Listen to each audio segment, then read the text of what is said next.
So thank you very much for the kind introduction. I would also like to thank all of the organizers for the opportunity to participate in this meeting here today. So today I want to tell you a little bit more about how we use gene-centric analysis of metagenomic data to look into functional insights of the microbiome in health and disease.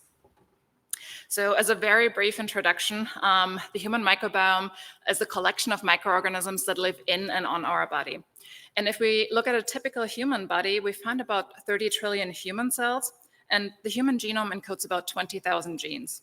If we compare this to our microbiome, we find about as many microbial cells as there are human cells, with an estimated 38 trillion microbes, with about 8 million genes that are encoded by them from about 10,000 different species. And we're still only starting to understand how many important functions these microbes contribute to our health.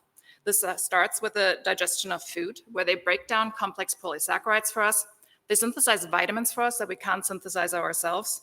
They provide colonization resistance against pathogen, and especially in early life, they play a major role in the maturation of our immune system. And we find these microbes literally everywhere and anywhere in and on the human body, ranging from the mouth, our airways, the skin, the urogenital tract, and most of them are found in our intestines. One of the first large-scale studies that wanted to determine what a healthy microbiome looks like was the Human Microbiome Project, which was launched in 2007. And I'm just going to show you one plot at this time, where this is a comparison of the different gut microbial profiles from about 200 healthy volunteers. So each column here is the gut profile from one of these volunteers, where you can see the relative abundance of different genera here on the y-axis. What you can probably appreciate from this plot is that already in healthy individuals, we have quite a lot of variation. And that makes it even harder if we want to find changes that occur in disease. So in my group, we're mainly interested in inflammatory and autoimmune diseases. And a lot of these diseases are actually multifactorial diseases, where generally the host has a genetic susceptibility to the disease, but not everybody with that genetic susceptibility goes on to develop disease. And because of that, we know that there are other factors involved in disease onset and progression, including environmental factors. And then more recently, the human microbiome has been implicated. So if we look at healthy individuals, we find these diverse communities that live in homeostasis with the host. In disease, however, we encounter so-called microbiome dysbiosis. And that typically refers to a reduction in diversity, an expansion of pathobionts, and a loss of beneficial microbes. In my group, we use integrated multiomics analysis to look at the interplay of those factors. So the way we typically start is that we work closely with clinician scientists to establish human cohort studies.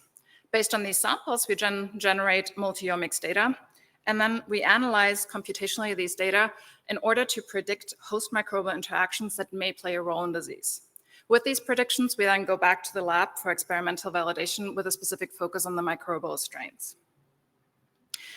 So one of the things that is really important is, while we start on the DNA level to figure out who is there and infer strain as well as species profiles and functional potential, mainly with metagenomic data, if we want to understand what these changes actually mean, we need to start going from sensus to function. And we do this by also looking at what these microbes are doing and trying to profile RNA metabolite level changes with metatranscriptomic and metabolomics data. And then we take these microbial profiles and integrate them with clinical and host data in order to see how these potentially affect the host and disease. And then we follow up with this validation experiments with bacterial isolates. So the first cohort study that I want to tell you about today is the PROTECT study. PROTECT is a cohort of pediatric ulcerative colitis patients with new onset disease that were treatment naive when they first entered the study. And just as a brief reminder, ulcerative colitis of the gastrointestinal tract, where you have chronic inflammation that specifically affects the rectum as well as the lower colon here. And these patients were treated depending on their initial disease severity, either first by mesalamine if they had milder disease, or corticosteroids followed by mesalamine if they had moderate to severe disease. And we were interested to see which role the microbiome plays in treatment efficacy and disease progression. So what's quite nice with this cohort is that the first sample here at baseline was collected before treatment started. So we can look at the microbiome prior to drugs potentially influencing it. And then in addition to that, we have 3 follow-up time points at week 4, week 12, and week 52 after they entered the study. The other thing that's quite nice with this study is that we have a broad spectrum of disease severity of those patients. So disease severity is defined by mainly the PUCAI index, where we have patients with inactive disease, patients with mild disease, patients with moderate or severe disease, and then patients that required a colectomy. So those are some of the patients that have the most severe form of ulcerative colitis, where basically any drugs are not helping anymore and the surgeon needs to go in and remove part of their colon. Pediatric patients are interesting because they often exhibit a more severe clinical phenotype compared to adults. And the other thing that is puzzling is that some patients quickly and continuously respond to medication versus others that alternate between clinical remission and flares. So there's really a need to better understand why some patients respond and others don't. And just to show you the remission rates, if we looked within the PROTECT cohort at patients that started off with mild disease, remission rates were only at 50%. And that was actually not that much better compared to patients with moderate or severe disease. So the first thing that I want to show you here are changes of the overall microbial composition. So this here is a principal coordinate analysis based on about 1,200 samples that we have from those patients. And I colored each of these samples here by the disease severity that the patient had at the time. And what you can see nicely here is that patients with inactive disease cluster to the lower left. And then we have this gradual shift to patients with mild and moderate disease, and then patients with severe disease that cluster to the upper right here. So that tells us that overall changes in community composition are associated with disease severity. To pinpoint now which exact microbial species are changing, we then followed up with a multivariate statistical model. And here I'm showing you the 30 most significant associations, where each of the species here, so this is 16S data on OTU level, each of the species here is represented in a row, and the color of each of the cells here tells you how abundant the species was in patients with inactive, mild, moderate, and severe disease. So what you can see from this plot is that most of these species are actually reduced in severe disease, which is along the line of this typical reduction in general diversity that we see in IBD patients. And about 75% of these severity decreased organisms are from the order Clostridialis. Among these are a lot of short-chain fatty acid producing bacteria, especially butyrate producers, which is a molecule that's important for epithelial barrier function. But what was even more striking, what caught our interest here, is that when we look at the species that are actually increased in severe disease, all of them are actually typically associated with the oral cavity. So it looks like something is potentially enabling microbes from the mouth to translocate during the gut during severe inflammation. And this is something we wanted to follow up in more detail. And one of the reasons why this was surprising is that we know microbial communities across different body sites very much adapt to the specific body sites. The conditions are actually quite different if you compare, for example, oral cavity or the gastrointestinal tract, especially in terms of oxygen levels. And this is shown very nicely in this plot from the Human Microbiome Project, where they compared the microbial community composition from these different body sites. What you can see, samples from the gastrointestinal tract cluster closely together. Same for samples from the oral cavity, but they're actually quite distinct in community composition. So the only body site that kind of bridges several habitats are nasal samples, which kind of makes more sense because there's more overlap in terms of conditions, but also more interactions potentially where those microbes can translocate. So what we wanted to do then is to elucidate the role of the oral microbiome in the pathogenesis of gastrointestinal diseases. Where in healthy individuals, we rarely detect these oral microbes, and if they're present in the gut, they're present at very low abundances. In several diseases, though, we see this increase in oral species in the gut, and that includes patients with inflammatory bowel disease. We just looked at one of the major subtypes with ulcerative colitis, but this has also been observed for liver disease and colorectal cancer. So what we wanted to figure out is which oral bacterial strains translocate to the gut in disease, what actually enables them to engraft there in these patients, and why can't they do it in healthy individuals? And how do they interact with the host and potentially adversely affect them? With the goal that overall this may improve our ability to diagnose, treat, and prevent immune-related gastrointestinal diseases, and also generate new ideas for developing microbiome-based therapies. And today I want to briefly tell you about all three of these areas, where we start with one of the mechanisms that we think they use for engraftment in the gut. So this project started when I was still at the Broad in Rumnick's group, where a lot of the experimental work was done by Daniel, a very talented postdoc in Rumnick's lab. So the focus here is on a specific bug, Veillonella pavula, because we saw one of the strongest signals associated with this bug with regards to disease severity. So in this plot here, if you look at the first bar here, so those are patients that started off with initially severe disease. And you can see levels of Veillonella pavula are quite high in these patients. Among these patients that actually got better and progressed to inactive disease, we also see that there's a significant drop in overall levels of Veillonella pavula. But those patients that retained mild or moderate severe disease also retained these high levels of Veillonella pavula. So we wanted to better understand why this is potentially happening. And this was very much motivated by the observation that one of the signature molecules of inflammation is nitrate. So patients with severe inflammation have much higher levels of nitrate. At the same time, based on previous studies, we also knew that different Veillonella species possess nitrate reductase activity. So we're wondering if the two are actually connected. And one of the first things that we did here is screen different Veillonella species for these nitrate reductase clusters.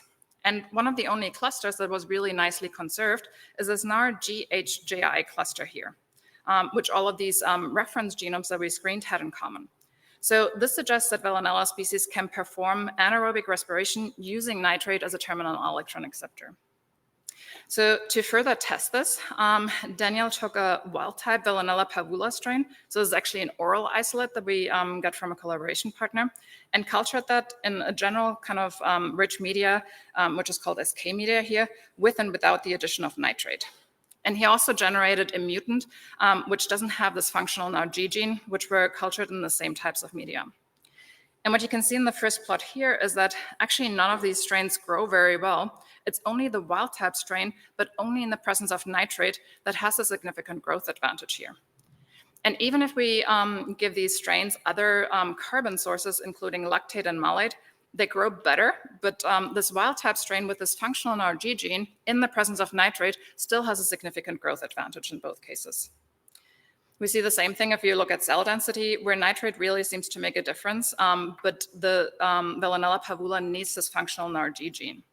So nitrate respiration seems to boost Veillonella growth through this NAR-GHJI operon. What we also showed in the paper, which I won't have time to show you here today, is that it's not just a growth advantage, but it actually modulates its entire metabolic repertoire. So there's a lot of functions that are changing in the presence of nitrate, including the ability to use amino acids and peptides as carbon sources. We next then followed up with an ASF mouse model, where we inoculated the mice with Veillonella pavula and induced inflammation with DSS. And what we saw nicely here is that without any inflammation, neither the wild-type strain nor the NARG knockout mutant actually flourished in the gut of those mice.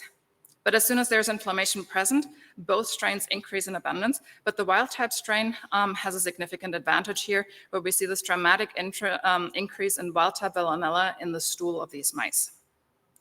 We also did a one-to-one competition experiment. So these mice were also inoculated with wild-type and NARG knockout mutants of Veillonella pavula in a one-to-one mixture. And here you can see that without inflammation, they actually stay at this one-to-one mixture. But as soon as there's inflammation present, the wild-type strain starts to outcompete the knockout mutant in terms of abundance. And Veillonella does pretty well, even if there is a more complex gut microbiome present, including potentially other nitrate utilizers. Where you can see here as well, in the presence of inflammation, this wild-type Veillonella pavula strain increases dramatically in abundance. So overall, nitrate respiration is fundamental for ectopic colonization in a mouse model of colitis. So this is one of the mechanisms that we identified where inflammation seems to change the gut environment to an extent where all of a sudden species that are not supposed to be actually there can find a new home in the gut of those patients. In the second part, we're now going to look at how this potentially affects the host. So the second part here is a follow-up that we did, where we generated multi-omics data from a subset of 95 patients with longitudinal samples. So from these patients, we generated metagenomic sequencing data from stool, as well as metabolomics data from both stool and plasma. And this we integrated with culturomics data.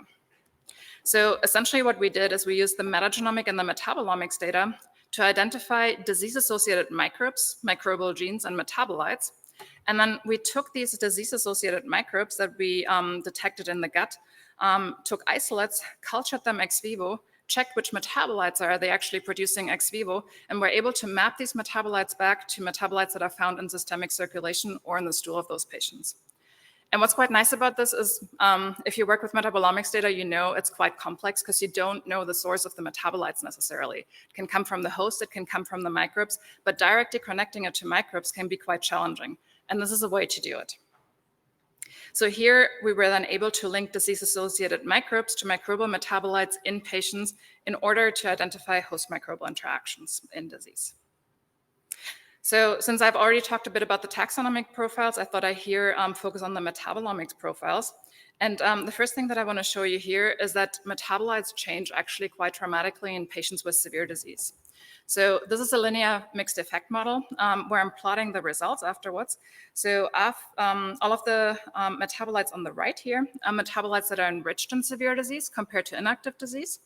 And all of the metabolites on the left here are the ones that are reduced in severe disease compared to inactive. And everything that's in color is significantly changing in abundance.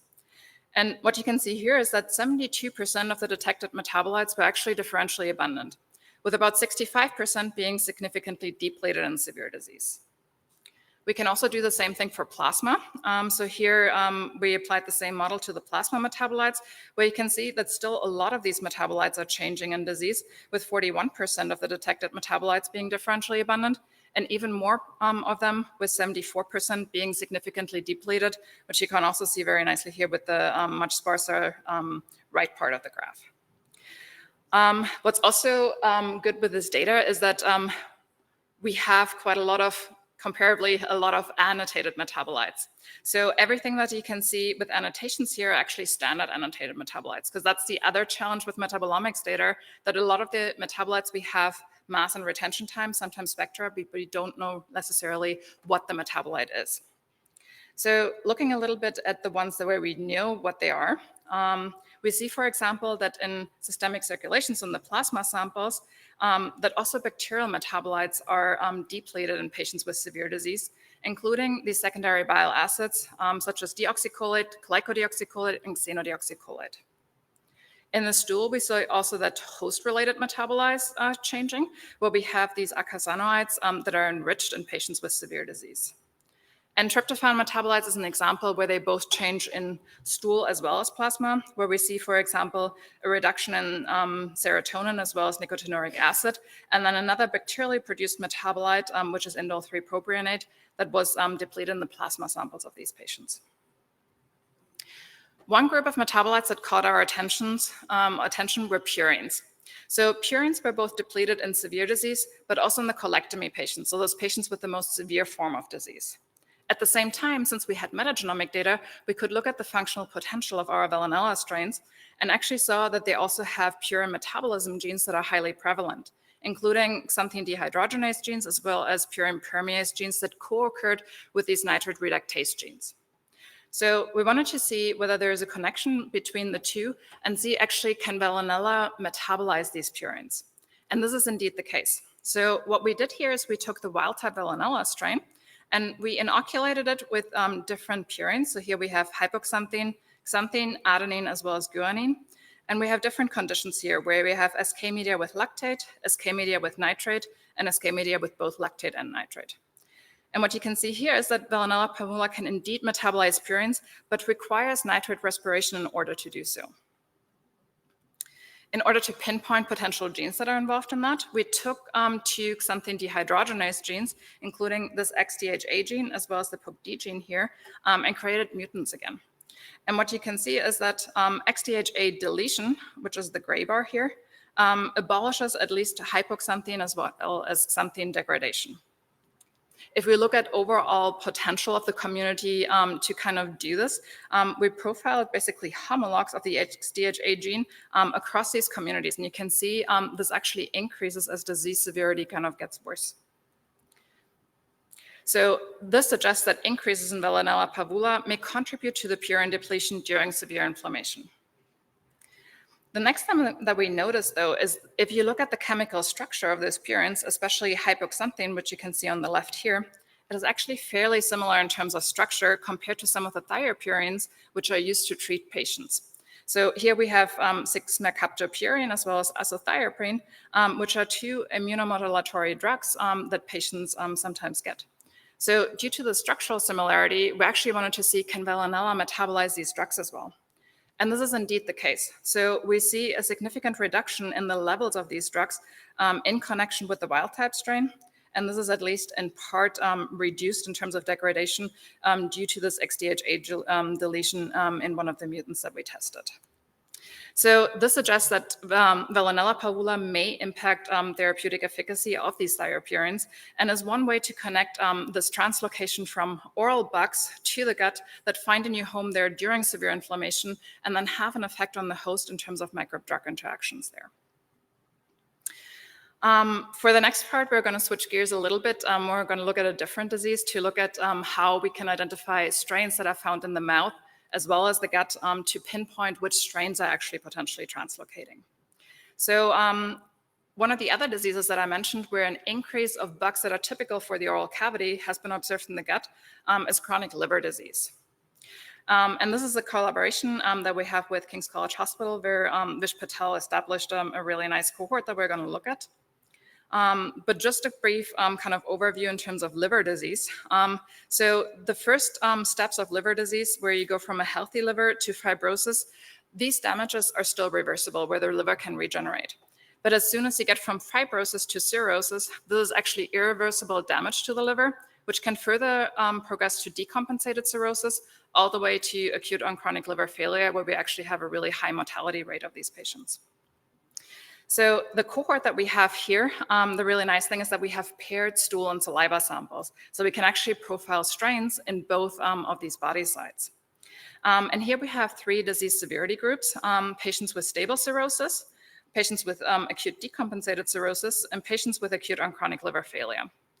In addition to that, we have 2 control groups, healthy individuals, as well as a sepsis group. So the sepsis group are patients that are also exposed to a hospital environment constantly. So they're in the hospital, but they don't have any underlying liver condition. So this is something we wanted to control for as well. So the first thing that I wanted to show you here is that the dysbiosis of both the stool as well as the oral microbiome increases as disease gets worse. So here we are looking at the dysbiosis score, where I'm showing you the density distributions according to kind of disease severity of the patients. So you can see in stool, this already increases, but not so much in the early stages in stable cirrhosis, but especially at the later stages. Well, it's quite interesting to see that as in salivas in the oral community, these changes seem to occur earlier in kind of the disease progression, where already the stable patients had a significant increase in dysbiosis of those communities. So the next thing that we did in order to compare these oral and gut samples was to look at the number of shared species. So we determined which species are present in the stool and which species are present in the oral samples, and compared where we have overlaps. So this is not abundances, but just count of overlapping species. Where you can see in the healthy individuals, this number is fairly low, and we're going to see later, I think as well, that the abundance stays extremely low. But then we have a significant increase as kind of disease worsens, especially for the acute decompensated patients. We can also compare this in terms of similarity. So this is 1 minus pre-Curtis distance, where you can see those stool samples and those oral samples get more and more similar the worse the disease gets here. And in order to then pinpoint whether these species actually just kind of independently occur, or whether there's evidence, at least on the computational side, in terms of translocation, we then went to the strain level. So I only brought you one example here, but we actually did a strain level comparison for all of the species that we detected that were shared between oral and stool samples, where this is a phylogenetic distance measurement, where you can see that strains of the species in paired samples, so samples from the same patient, are highly similar, but this is not actually the case if we look at unpaired samples. So this really suggests that these strains get from one body site to the other and don't independently involve at different body sites. We next were wondering, like, what do these strains actually have in common that we detect so reliably at both body sites? So we screened for shared genes across these species. And this is kind of the priority list in terms of like different protein encoding genes that we found. And on the top of this list is a bacterial proteinase gene. So if we look at the abundance of this single gene in the stool as well as the oral samples, you can see that there's a significant increase in the abundance of organisms that are encoding these genes, both at the stool and at the saliva level. But here, if you go back to the septic patients here, this is actually specific for cirrhosis and doesn't occur in the sepsis patients. That's quite interesting because it seems to be a disease-associated signature that's related to this gene. The other thing that was also a really strong signal here is if we try to distinguish between control patients and acutely decompensated patients, based on the stool abundance of this one bacterial gene, we actually get a really high AUC. And this was very reproducible if we look at other cohorts where stool metagenomic profiles are available, where we can very well distinguish the healthy ones from the cirrhosis patients based on the abundance of one bacterial gene. So that was very encouraging. So this is kind of an example of how we try to identify specific strains, specific genes, and connect it to the patients, where I've shown you here how we did this in the context of oral gut translocation. In the last 10 minutes or so, I want to show you also a software or analysis framework that we're currently developing to kind of streamline this process. So hopefully I've convinced you that metagenomic sequencing data can be very useful in terms of detecting microbial functional signals that may be involved in disease. So if we look at metagenomic sequencing data, cohorts nowadays typically consist of hundreds, sometimes even thousands of samples. On the taxonomic level, we're dealing with like hundreds of different species. But if we go to the functional profiles, we're talking about millions of gene families that we encounter. And these millions of gene families typically get summarized into gene catalogs. But with these gene catalogs come two major challenges. The first challenge, since we have to deal with millions of gene families, is efficient data extraction. So for your gene of interest and to connect it with abundance information, taxonomic and functional annotation, this is one of the bottlenecks that we're currently encountering. And the other challenge is that after you assemble this data, you actually have information about the gene neighborhood of those genes, where you know which genes are kind of co-located with your gene of interest and various information about this co-location. But this information is typically lost when you switch to gene catalogs. So these are the two challenges that we wanted to tackle. So for this, we developed a new platform that we called MetaGear, which stands for Metagenomic Exploration and Research. And this was work that was very much driven by my PhD student, Shen Jin. So what Shen did is he started off with streamlining the process of the raw metagenomic sequencing data by developing this next flow pipeline. So here we're relying on well-established tools that we package in this next flow pipeline. But then the new aspect that we are generating here is that you can go from these raw reads to a cohort-specific database. And for this cohort-specific database, we use this NoSQL format to then facilitate this efficient data extraction. So depending on your gene of interest, you can query by either gene or protein sequence or functional domains. Within seconds, you get information about your gene specifically for your cohort, including gene and protein sequences, abundance information per sample, taxonomic as well as functional annotation, and also information about the gene loci. We used this workflow and applied this to a variety of publicly available data set to generate also a multi-cohort database. So this is a resource that we want to make available that facilitates then searching genes of interest across multiple cohorts, not just one cohort. And this framework we used for the identification of IBD and CRC signature genes. We also developed a web interface that I'm going to show you in a minute that really tries to make this resource as accessible as possible. And the third major component is a metagenomic assembly graph that we're producing as part of that, which we termed MA graph. So in this graph, you can look for your gene or genes of interest, and you get information about the neighboring genes, and you're also able to visualize that. And that can help you then to identify co-regulated gene clusters, disease-associated strains, and also evolutionary diversification events. So first, about this multi-cohort database. So for this multi-cohort database, we focused on inflammatory bowel disease, healthy individuals, as well as colorectal cancer patients, and overall took 24 publicly available cohorts, where for each cohort, we first generated this cohort-wise database. And these 24 cohort-wise databases, we then further summarized into a multi-cohort database that has the same NoSQL format, so facilitates efficiently searching for your gene of interest, but now across 9,000 samples from these 24 different cohorts. And this framework we essentially use then to screen for IBD and CRC signature genes. I will only have time to briefly talk about the IBD signature genes today, but we are hopefully releasing a preprint in the next few weeks, so I encourage you to look at the other parts of the paper too. So for this identification of IBD signature genes, we first apply a filtering step where we screen for genes that are present only in the IBD cohorts, but absent in the colorectal cancer cohorts and the healthy cohorts. So this is just screening for presence absence in our cohorts from the disease of interest, but not taking disease information into account yet. But if we take these genes and actually check whether they are differentially abundant in IBD, most of them are, and actually significantly increased in both Crohn's disease as well as ulcerative colitis patients here. Since we have information about the species that are actually encoding them, we can then look who is contributing these genes. And the bug here on the top probably sounds familiar now. It's actually Veillonella pavula, so we're kind of excited to see that. But a lot of these bacteria that are encoding these genes are actually well associated with IBD as well. So all of that at least made sense. So we wanted to see which functions are actually increased. So we didn't go enrichment analysis. And one of the most enriched functions here was this trehalase. So trehalase is an enzyme that converts trehalose to glucose.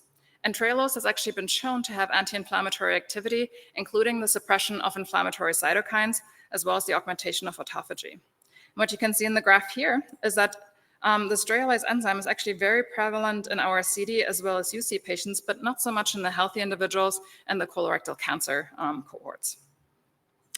And we were able to connect this to a specific species, this Hangatella species here.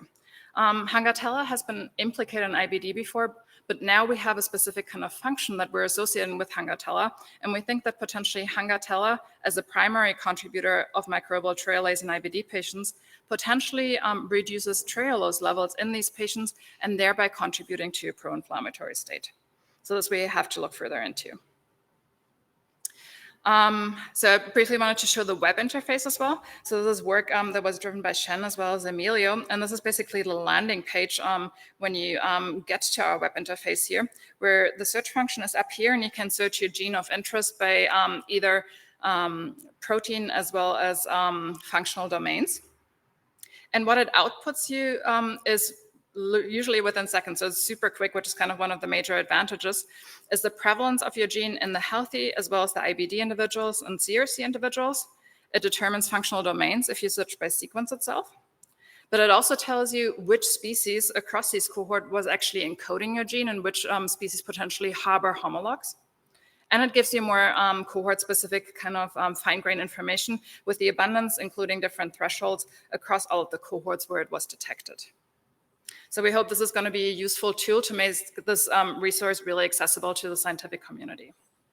So in the last few minutes, I just want to show you an example of how we can use the MA graph to explore gene neighborhood. And there's really a wealth of information when you kind of pull out those graphs, which has been super interesting in terms of like generating hypotheses for follow-up experiments now. So the way this graph is set up is that each of the nodes encodes a gene family. And then we connect two gene families if they were actually co-localized on the same context, so located next to each other on a specific context. And then we also check how often this was actually the case, and this is represented by the thickness of the edge. In addition to kind of this graphical structure, we also have a ton of information that is encoded both in the nodes as well as in the edges, which includes functional annotations, taxonomic annotations, relative abundance in the cohort that you processed, the location on the contact, strand information, intergene distances. There's really a variety of different information that you can explore based on that graph. The only thing that I will have time to show you today is kind of some of the interesting properties that we inferred based on graph topology already. So if we look at the node degree of all of the nodes across our 24 cohorts, you can see that most of these nodes have a node degree of 2. So the majority of them is actually a linear structure that we have in the graph, which makes sense. So that was very nice to see. But it was really interesting to see that about 1% of these nodes were actually hub nodes.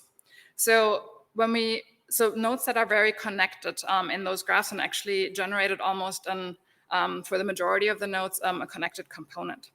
And when we look at the functions of those hub nodes that we found here, they're typically enriched for DNA integration. So that makes sense. It's kind of genetic elements that are shared between species that result in these hub nodes that we can detect through this. And the one that caught our attention here is this bacterial TN916-like integrase because it was associated with a diverse range of bacterial hosts. And we have very good computational evidence for it because it was independently assembled in all 24 cohorts that we analyzed. So to show you the range of hosts here, it's really very broad phylogenetically, where you even have a mixture of gram-negative as well as gram-positive bacteria that share this gene of interest here.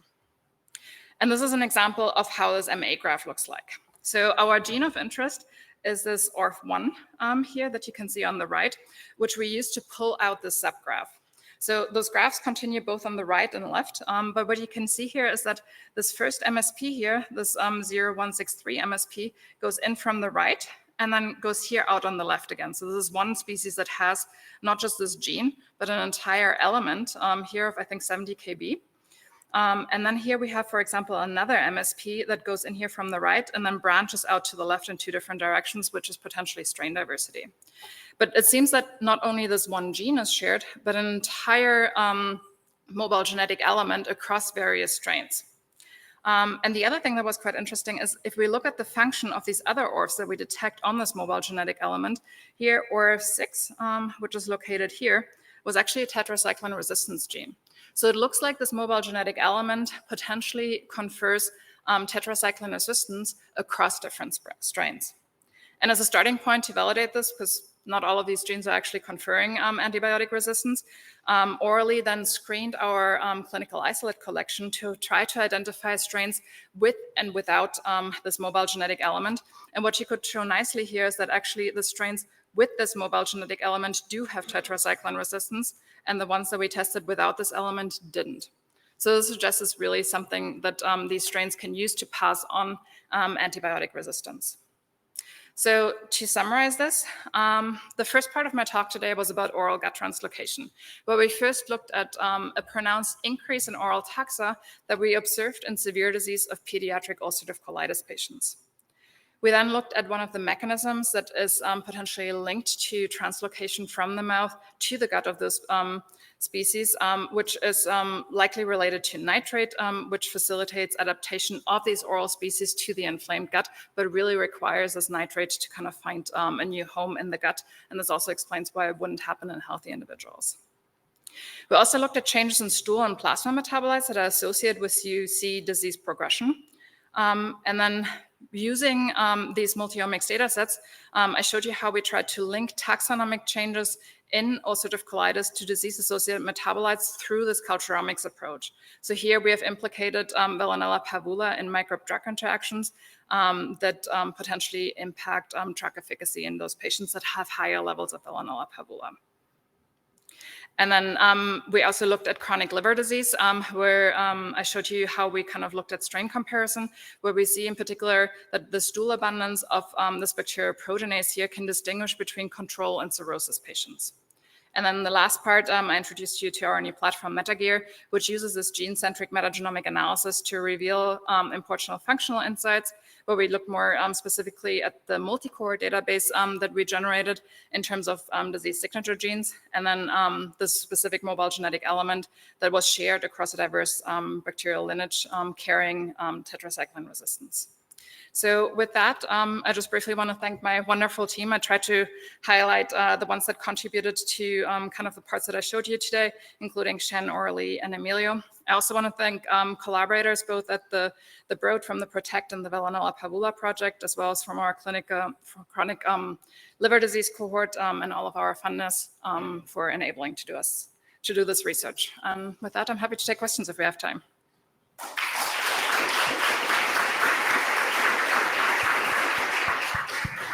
Thanks, Melanie, for a wonderful talk. We have time for questions. Professor Schirmer, thank you so much for the fresh look you're giving to IBD.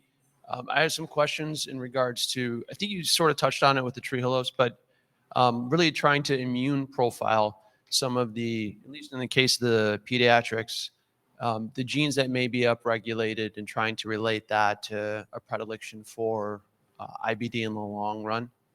I'm not sure if I heard the first part correctly, but we don't have specific immune profiles for these patients. It's not just not generally data that was generated for the cohort, but as kind of a proxy to kind of heightened activation of the immune system, or at least severe inflammation, we use this disease severity scores, and there's a variety of them there. So we're trying to find kind of associations between changes at the gene and strain level that are associated with them, but we definitely need follow-up experiments to see how exactly they're impacting the immune system.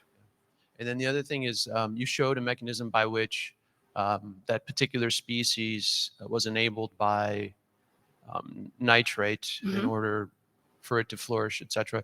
But I don't know that, how are you relating that to the Clostridium increased prevalence that we found in diseased individuals as opposed to those who are not? So it's probably not the only mechanism. We have identified kind of one that is very specific, or was kind of motivated by looking specifically at how oral bugs kind of get to the gut. Veillonella pavula is also not the only one. With the metagenomic data from the follow-up study, we kind of screened for this NARGH-GI cluster across other species that are encoding it. And for example, E. coli was in there, which is known from the literature as well, can use nitrate. Klebsiella pneumonia was another bug that was in there. I will need to check which other ones are in there. So it's not the only bug that can use that. It's one of the mechanisms where we have experimentally shown in, for example, mouse models that it requires this nitrate to kind of find this home in the gut. But we're definitely not explaining all of the kind of IBD phenotypes, especially related to the microbiome yet. It's just one mechanism that's related to specifically those oral bacteria that we're interested in. Which will definitely direct attention there to be to elucidate the other mechanisms. Last question is, have you explored the possibility of trying to play with we'll say gastrostomy administration of food to see the extent to which that may sort of circumvent any of the oral fecal translocation that occurs? So for PROTECT, we don't have food questionnaires. I know it's available for other studies, but we haven't looked at it. It's complex, right? As soon as kind of patients, maybe with the exception of exclusive enteral nutrition, it's very kind of person-specific in terms of what they eat, but I think it's a very interesting kind of thing to see how potentially food modulates both the oral and gut microbiome, and how we can use that to specifically kind of introduce changes as well that are maybe beneficial for the host. Thank you. Hi. Really nice talk. That was really good. You'll have to forgive my brain, I'm a bit jet lagged if you might have talked about this already. In your data set where you had the paired metagenomics, metabolomics, and also culturomics, so linear association method, pretty poor for associating metagenomic and metabolomic data sets.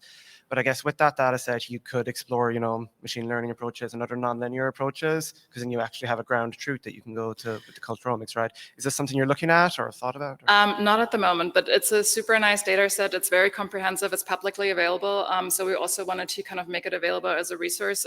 So it should be easily accessible. We haven't had any complaints since it kind of got out. So I also encourage you to kind of try different approaches on it as well. Awesome. Thank you.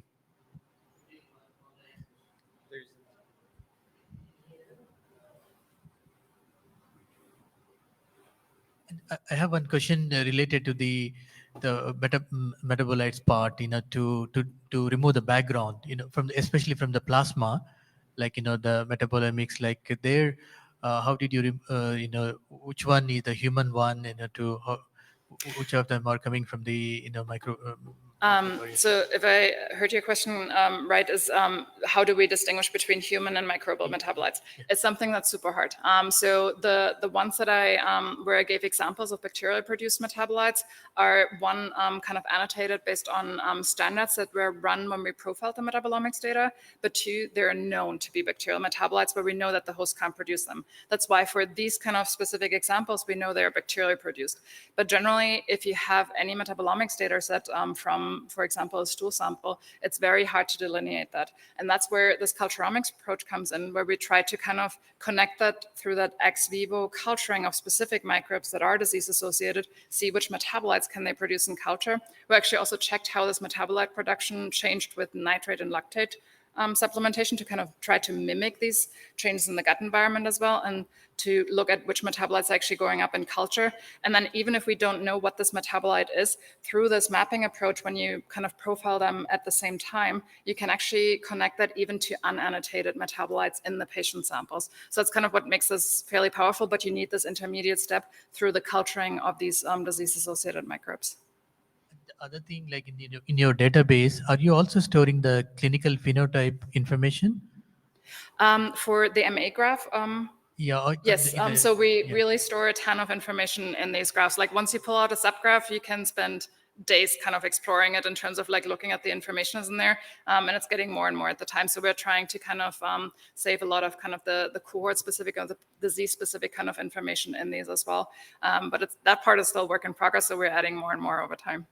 Thanks a lot, Melanie. Let's thank Melanie for a wonderful talk.